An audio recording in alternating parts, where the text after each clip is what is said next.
اللهم صل وسلم وبارك على سيدنا محمد وعلى آله وصحبه أجمعين.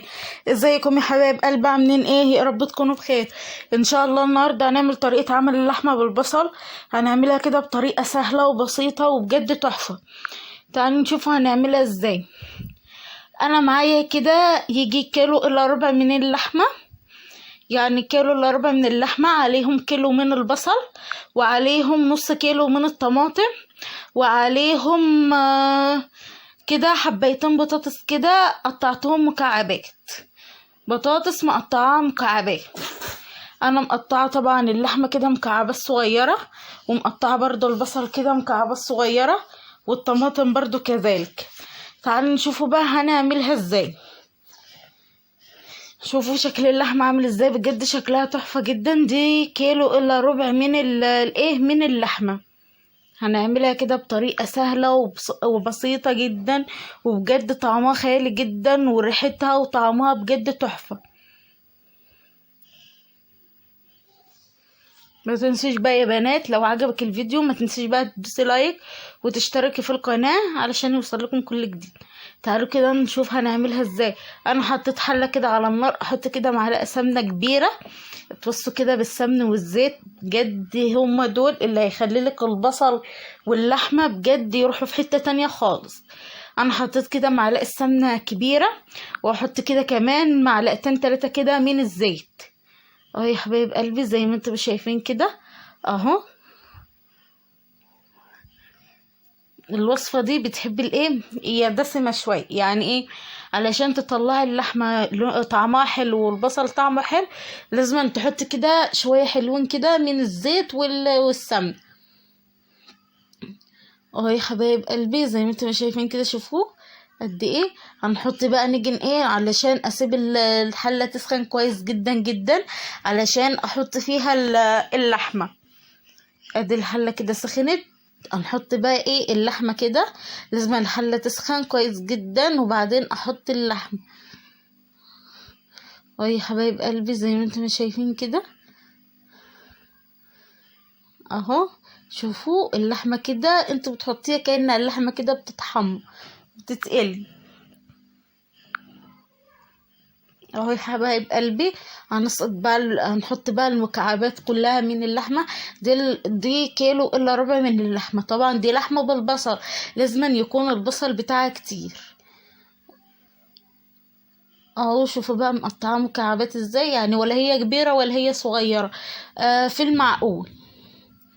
حطيت كده الايه الكميه كده كلها. طبعا اللحمه دي فيها بس كام حته دسمين كده بس، تبقى طعمها روعة، بتخليلك الوصفة بجد جميلة.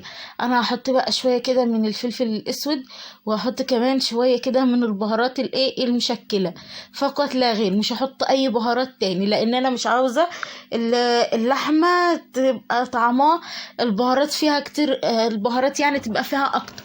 لا، انا عاوزة كده احس بطعم اللحمة كده وبطعم البصل والطماطم والبطاطس كده.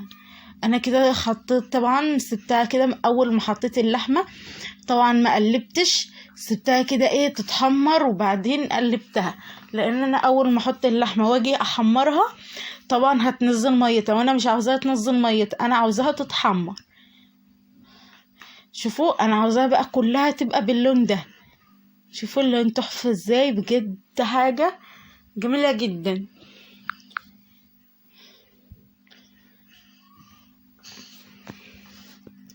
نقلب بقى كده. انا هخلي اللحمه كده ايه تاخد لون كده حلو وتتشمع كده، تشمع حلو، وبعدين احط بقى الايه البصل. شوفوا اللحمه ولا نزلت ميه ولا اي حاجه خالص اهو يا حبايب قلبي.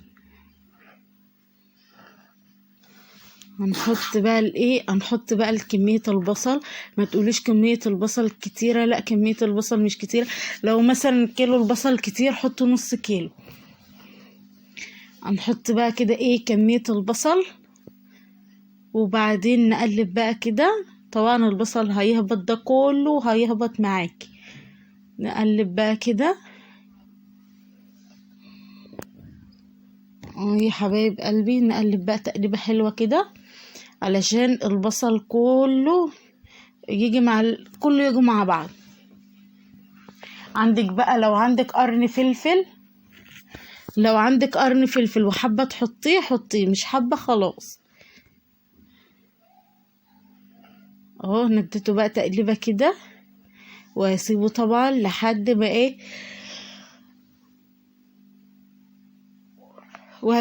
لحد ما البصل يدبل. ادي البصل بعد ما دبل، شوفوه بقى لون عامل ازاي، يا دوبك يدبل ولا ياخد لون ولا اي حاجة خالص، يا دوبك يدبل كده. واقلب بقى كده، وبعدين احط بقى اديله تقليبة كده، وبعدين نحط الطماطم، نقلب كده.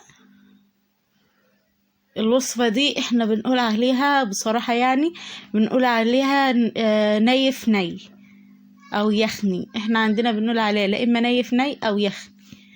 هنحط بقى كمية الطماطم، طبعا كمية الطماطم برضو زي ما انت محبة، عايزة تكتر الطماطم عايزة تقلل الطماطم، اللي انت عاوزاه اعمليه. نقلب بقى كده،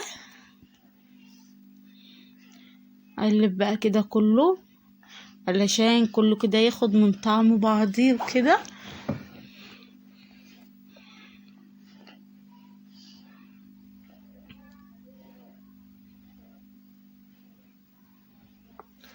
اهو يا حبايب قلبي، نديله كده بقى تشويحة حلوة كده. يعني انا اديت للبصل تشويحة، واديت بقى للطماطم تشويحة، واديت للحمة تشويحة. ولو عاوزة كمان تحط قرن فلفل حطي.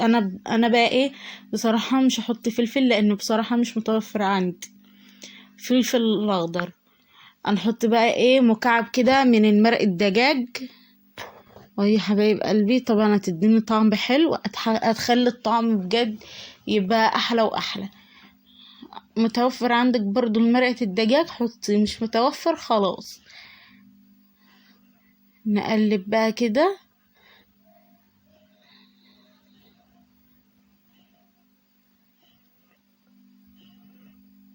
واحط كده شوية كده برضو من البهارات المشكلة كده، فقط لا غير كده، شوية كمان من البهارات المشكلة، ومش هنحط اي حاجة تاني. نقلب بقى كده علشان احط لها بقى المية، واسيبها بقى تستوي براحتها. كل شوية احط كده كوباية من المية، لقيتها شربتها، يعني المية شربت، هروح حاطة كوباية تاني لحد ما تستوي. انا كده احط كده كوباية من المية، واحط كمان شوية، واسيبها تستوي كده براحتها. اهو اقلبها بقى كده، واسيبها تستوي براحتها.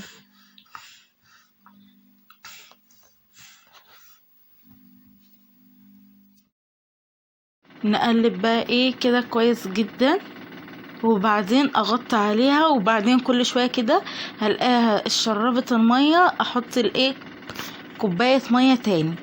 انا كده بعد ما غطيتها عليها كده اهو، شوفوا شكلها جميل ازاي كده بقى. هي كده هي بتبدا تستوي اهو يا حبايب قلبي.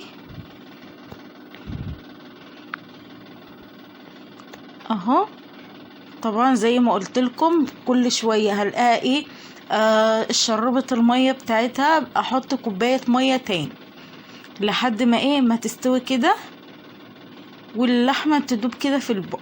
طبعا البطاطس انا مش هحطها دلوقتي خالص، البطاطس هحطها اخر حاجه لحد ما اللحمه كده خلاص داخله كده على سوا كده، بعدين احط البطاطس اغطي بقى عليها.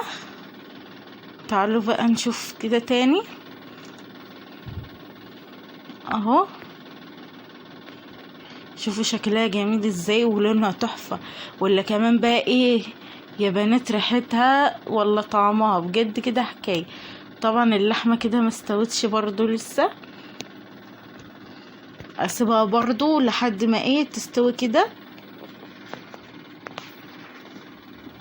تبقى تحفة.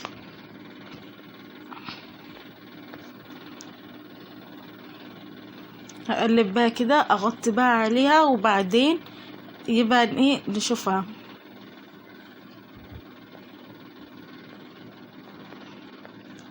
كده بقى خلاص قربت بقى كده ايه، يا دوبك كده ايه هتستوي.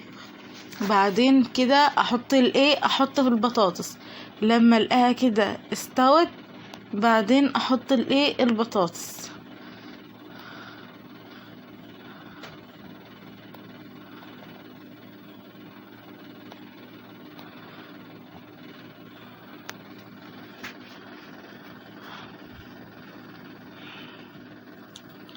اغطيها بقى كده عقبال ما اشطف البطاطس كده، اصفيها يعني من المية. بعدين احط البطاطس، نقلب بقى كده. هنحط بقى الايه البطاطس اهي، ادي البطاطس اهي. نقلب بقى كده لحد ما البطاطس ايه تستوي. البطاطس طبعا اختياري، عاوزه تحط بطاطس مش عاوزه، عاوزه مثلا تحطي كوسه، عاوزه تحطي مثلا بطاطس وكوسه وبسله او جزر والكلام ده، يعني عاوزه تحطي لها خضار ماشي، مش عاوزه خلاص. طبعا كل ده اختياري، انك تضيفي عليها مثلا اي خضار اختياري، عاوزه تحطي ماشي، مش عاوزه خلاص. حابه تحطي ماشي. طبعا الملح احنا ما حطيناهوش خالص الا في الاخر. الملح طبعا هنحطه بقى ايه كده في الاخر، لو انا حطيته في الاول هيخلي اللحمه كده ايه تاخد طيران معاكي كتير وتشد معاكي كده اللحمه. مال تخلي اللحمه تخلي الملح للاخر خالص. اهو طبعا كده انا هشوف ايه الحياء بتاعها، هشوفها كده محتاجه ملح تاني ولا لا.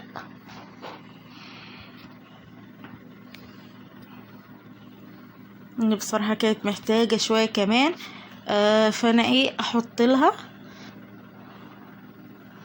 نقلب بقى كده.